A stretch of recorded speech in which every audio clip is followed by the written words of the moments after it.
मैं ये कहूंगा ये हमारा सेमीफाइनल था। दरबार मूव हमने शुरू करवा दिया और अगला कदम जो है वो रियासत का दर्जा है, वापसी, आर्टिकल 370 की वापसी। जम्मू के लोग, जम्मू कश्मीर की आवाम इसकी अहमियत और जानते हैं कि 370 और रियासत के दर्जे के बिना हमारे आने वाली पीढ़ियां जो हैं उनको इंसाफ नहीं मिलेगा। तो इसलिए मैं चीफ मिनिस्टर उमर अब्दुल्ला साहब से ये कहूंगा कि आप जल्द से जल्द जो राज्यसभा में क्रॉस वोटिंग की है, जो 28 एमएलए के बाद भारतीय जनता पार्टी ने 1-2 का 4 करके 32 एमएलए कैसे कर दिए, वो बताइए। आपने खुद कहा है चीफ मिनिस्टर साहब कि आपको जानकारी है कि ये एमएलए, आपके 8 एमएलए कौन से हैं जो बिके हैं, जो जिनके साथ ये पैसों की डील हुई है।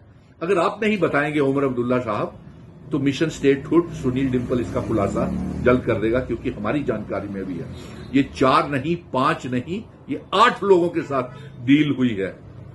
एक तो वो जिन्होंने 28 से 32 का आंकड़ा बना दिया, एक वो है जिसने पैसे खाए और वो वोट भी नहीं डाला, और 3 वो भी हैं जिनके 2 के वोट रिजेक्ट हो गए और एक ने हिस्सा नहीं लिया वोटिंग में। ये सभी मिले हुए हैं।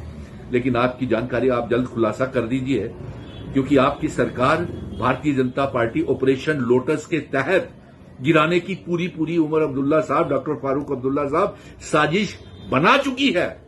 ये मैं दावे के साथ कह रहा हूं, क्योंकि आपके 14 से 18 एमएलए जो हैं वो हॉर्स ट्रेडिंग, क्रॉस वोटिंग, खरीद फरोख्त और बिकने के लिए तैयार बैठे हैं।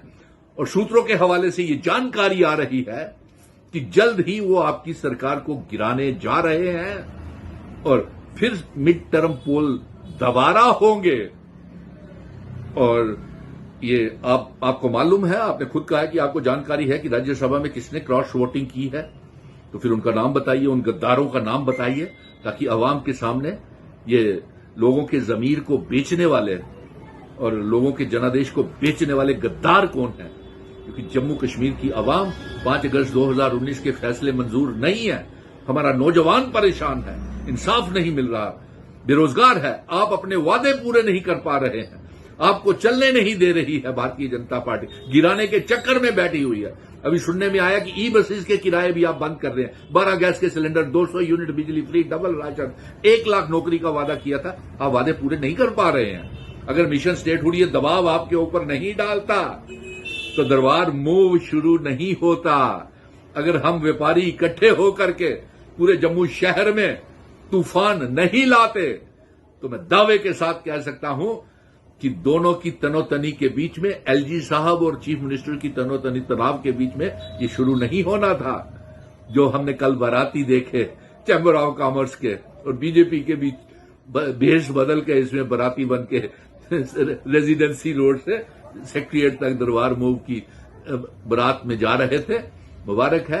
लेकिन आपको नसीहत है उमर अब्दुल्ला और डॉक्टर फारूक अब्दुल्ला साहब की राज्यसभा में किससे क्रॉस वोटिंग की, आप जल्द बता दीजिए, नहीं तो इसका खुलासा सुनील डिंपल करेगा। और दूसरा ये कि आपके 14 से 18 एमएलए जो हैं वो भारतीय जनता पार्टी की हॉर्स ट्रेडिंग में माहिर है, भारतीय जनता पार्टी खरीद फरोख्त के लिए, इसलिए आपकी सरकार जल्द ही वो गिराने जा रहे हैं। जय हिंद, धन्यवाद। आर्टिकल 370, रियासत का दर्जा, जम्मू कश्मीर, लद्दाख, पीओके, गिलगित बल्टिस्तान को जम्मू कश्मीर रियासत का हिस्सा बनाने की जंग हमारी जारी रहेगी। और वो दिन दूर नहीं है जब जम्मू कश्मीर को रियासत का दर्जा भी मिशन स्टेटहुड वापिस लेके आएगा। और ये जम्मू का डोगरा ही ये काम कर सकता है जिसने दरबार मूव शुरू करवाया। और जम्मू के लोगों के भी आप ये मानते हैं कि वाकई सुनील डिंपल को पीठ थपथपानी चाहिए जिसने दरबार मूव शुरू करवाया है। जय हिंद, धन्यवाद।